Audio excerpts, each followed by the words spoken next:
Hello students, आज हम बात करेंगे कन्वलेसेंट प्लाज्मा थेरेपी के बारे में।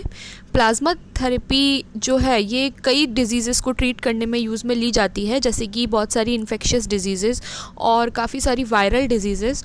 और इसके अलावा आजकल कोविड-19 के लिए भी ये काफ़ी ज़्यादा हेल्पफुल साबित हो रही है।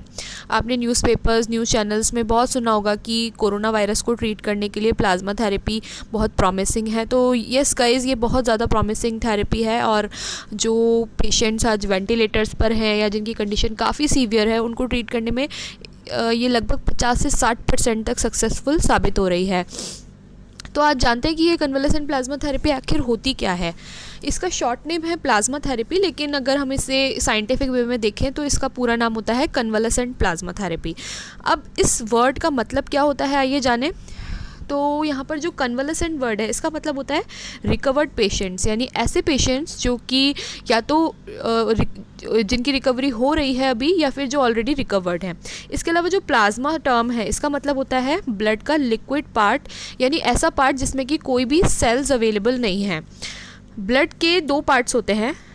यहाँ पर मैं बहुत इजी लैंग्वेज में आपको समझा देती हूँ कि जो ब्लड है उसके दो पार्ट्स होते हैं। उसमें एक है उसका लिक्विड पार्ट जिसे प्लाज्मा कहा जाता है, और एक है इसका सॉलिड पार्ट जिसे सेलुलर पार्ट कहा जाता है। यानी ब्लड को अगर हम देखें तो इस तरह से इसमें कुछ लिक्विड होता है और लगभग 55% तक ये लिक्विड होता है, और बाकी का जो पार्ट है 45% वो इसका सेलुलर पार्ट होता है। इसमें कुछ सेल्स फ्लोट करती रहती हैं। तो जो इसका प्लाज्मा वाला पार्ट है यानी लिक्विड पार्ट है, उसमें कुछ प्रोटीन्स पाई जाती हैं, जैसे कि एंटीबॉडीज़, इसके अलावा कैल्शियम बाइंडिंग प्रोटीन और कुछ क्लॉटिंग प्रोटीन्स। ठीक है। इसके अलावा जो इसका सेलुलर पार्ट है, इसमें 3 टाइप की सेल्स पाई जाती हैं: आरबीसीज, डब्ल्यूबीसीज and platelets. RBCs red blood cells होती हैं जिसमें हीमोग्लोबिन पाया जाता है और जिसकी वजह से हमारे ब्लड का कलर रेड होता है। दूसरी होती है डब्ल्यूबीसीज यानी वाइट ब्लड सेल्स। ये सेल्स हमारी बॉडी का इम्यून सिस्टम फॉर्म करती हैं, यानी हमारे शरीर में अगर कोई भी बाहर से पैथोजेंस या कोई भी अटैकिंग एजेंट्स आते हैं तो उनको ये मार गिराती हैं। इसके अलावा है प्लेटलेट्स।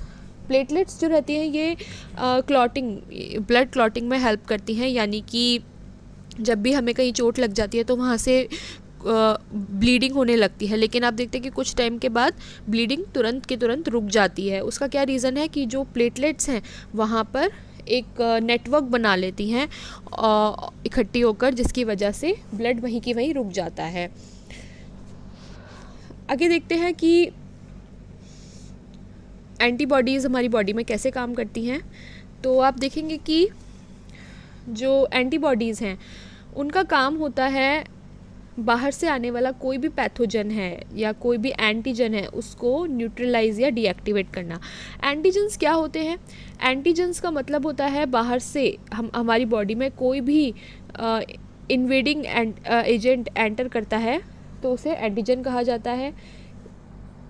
जैसे कोई भी पैथोजन जैसे वायरस या बैक्टीरिया आपको इन्फेक्ट कर देता है, आपके अंदर बीमारी फैलाने की कोशिश करता है, तो वो एंटीजन कहलाता है। लेकिन आप ये देखिए कि हमारी जो बॉडी होती है वो इतनी ज़्यादा एडवांस्ड है कि उसके अंदर कुछ उनको मारने के लिए कुछ सोल्जर्स भी मिलते हैं, यानी कि उन एंटीजन्स को मारने के लिए वहाँ पर पूरी की पूरी आर्मी बैठी रहती है। उस आर्मी के मेन जो पार्ट है वो है एंटीबॉडीज़। ये एंटीबॉडीज़ उन एंटीजन्स को तुरंत के तुरंत डीएक्टिवेट कर देते हैं।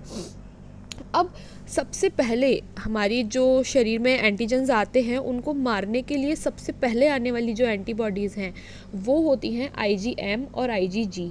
ये दो उन एंटीबॉडीज़ के नेम हैं। इन्हें first defence line of antibodies भी कहा जाता है। अब ये देखते हैं कि एंटीबॉडीज़ बनती कैसे हैं, यानी कि एंटीजन्स जो है वो उन एंटीबॉडी के प्रोडक्शन को कैसे प्रमोट करता है। तो आप देखेंगे कि जब भी कोई एंटीजन हमारी बॉडी में आता है, यानी कोई भी वायरस या बैक्टीरिया हमारी बॉडी को इन्फेक्ट करता है, उसके अंदर एंटर करता है, तो हमारी बॉडी की डब्ल्यूबीसीज़, एक टाइप की डब्ल्यूबीसीज़ होती हैं बी सेल्स। वो बी सेल्स बड़ी हो जाती हैं साइज़ में। यानी अभी छोटी थी, लेकिन जैसे ही कोई भी एंटीजन बॉडी में एंटर किया तो वो तुरंत की तुरंत बड़ी हो जाती हैं और उन्हें बोला जाता है प्लाज्मा सेल्स। अब ये प्लाज्मा सेल्स दो काम करती हैं। एक तो ये उस एंटीजन को मारने के लिए, यानी जो भी बाहर से आया है उसको अटैक करने के लिए सोल्जर्स बनाती हैं, यानी कि एंटीबॉडीज़ बनाती हैं, जो कि तुरंत के तुरंत जाकर उस एंटीजन को न्यूट्रलाइज कर देते हैं।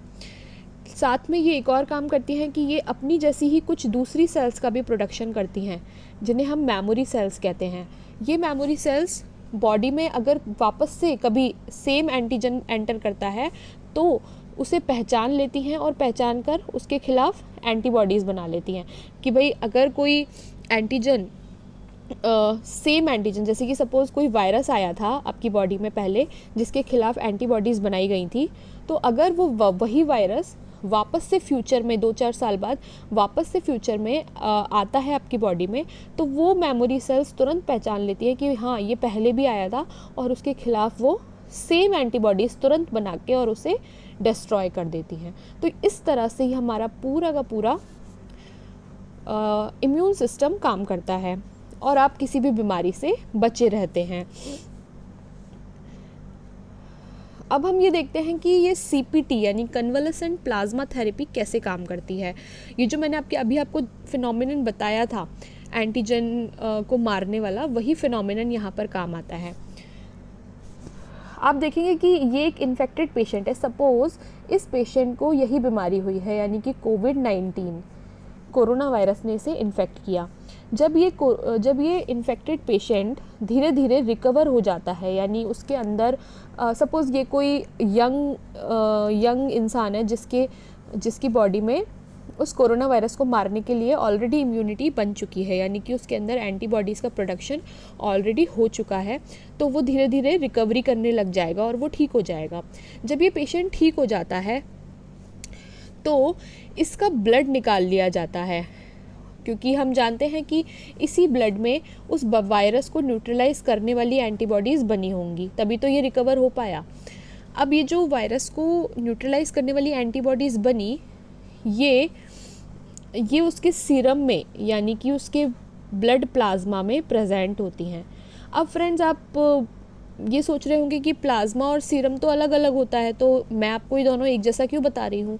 देखिए, प्लाज्मा और जो सीरम है वो दोनों ऑलमोस्ट सेम होते हैं, यानी प्लाज्मा के अंदर भी एंटीबॉडीज़ होती हैं और सीरम के अंदर भी एंटीबॉडीज़ होती हैं। लेकिन इन दोनों में डिफरेंस क्या होता है कि प्लाज्मा के अंदर क्लॉटिंग प्रोटीन्स भी प्रेजेंट होती हैं, यानी वो प्रोटीन्स जो कि आपके ब्लड को बहने से रोक दे घाव होने पर, वो प्रोटीन्स यानी क्लॉटिंग प्रोटीन्स प्रेजेंट होती हैं। लेकिन सीरम में क्लॉटिंग प्रोटीन्स प्रेजेंट नहीं होती हैं, तो हमें क्लॉटिंग प्रोटीन्स की कोई आवश्यकता नहीं है यहाँ पर। तो हम क्या करते हैं कि जो रिकवर हुआ पेशेंट था, उस पेशेंट का ब्लड निकाल लेते हैं और उस ब्लड में से बाकी सब चीज़ों को अलग कर देते हैं, केवल सीरम को वहीं रहने देते हैं। इस सीरम को जिसके अंदर ये वायरस को न्यूट्रलाइज करने वाली एंटीबॉडीज़ प्रेजेंट थी, इस सीरम को अब इन्फेक्टेड व्यक्ति, ये जो सीरम था इसको इन्फेक्टेड व्यक्ति के शरीर में डाल दिया जाता है, इंजेक्ट कर दिया जाता है। अब जैसे ही आप किसी भी बीमार व्यक्ति के शरीर में इस एंटीबॉडीज़ वाले सीरम को डालेंगे तो होगा क्या, 3 काम होंगे।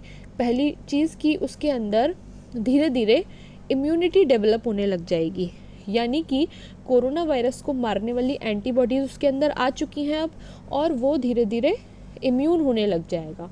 साथ में होगा क्या कि ये जो इम्यून होने लगा, यानी उसके अंदर जो एंटीबॉडीज़ आई हैं जो हमने रिकवर्ड पेशेंट से ली थी, वो एंटीबॉडीज़ उस पैथोजन को न्यूट्रलाइज कर देंगी, यानी कोरोना वायरस को न्यूट्रलाइज कर देंगी, उसे मार देंगी। और तीसरा काम क्या होगा कि वो धीरे धीरे इस वजह से रिकवर होने लग जाएगा। तो इससे हमें क्या समझ में आया कि जो भी इन्फेक्टेड पेशेंट पहले था, जो कि रिकवर हो चुका है, अगर हम उसके बॉडी में जो एंटीबॉडीज़ बनी हैं उन एंटीबॉडीज़ को निकाल कर किसी बीमार व्यक्ति के शरीर में डाल दें तो वो भी इम्यून हो जाएगा कोरोना वायरस के लिए। ठीक है, तो इस तरह से वेंटिलेटर पर जो पेशेंट्स हैं, अगर उनके अंदर ये वाला पूरा का पूरा प्रोसेस किया जाए तो वो जल्दी से जल्दी ठीक हो सकते हैं। एंड 50 to 60% चांसेस हैं उनके बचने के, बिकॉज़ वी नो कि वेंटिलेटर पर वही पेशेंट्स आते हैं जो कि बहुत ज़्यादा बीमार होते हैं, जिनकी कंडीशन बहुत ज़्यादा सीवियर होती है, उनको रेस्पिरेटरी प्रॉब्लम काफ़ी ज़्यादा बढ़ जाती है, तो उनके बचने के चांसेस ऑलमोस्ट बहुत कम होते हैं। तो अगर हम इस थेरेपी का यूज़ करके उन्हें बचा सकें तो this will be a life saving therapy for them. तो आई थिंक ये बहुत ही ज़्यादा इफ़ेक्टिव थेरेपी है and we all should once try for the ventilator patient. तो आप समझ ही गए होंगे कि ये कन्वलेसेंट प्लाज्मा थेरेपी क्या है। अगर आप समझ गए हैं तो प्लीज़ इस वीडियो को शेयर करें। Thank you.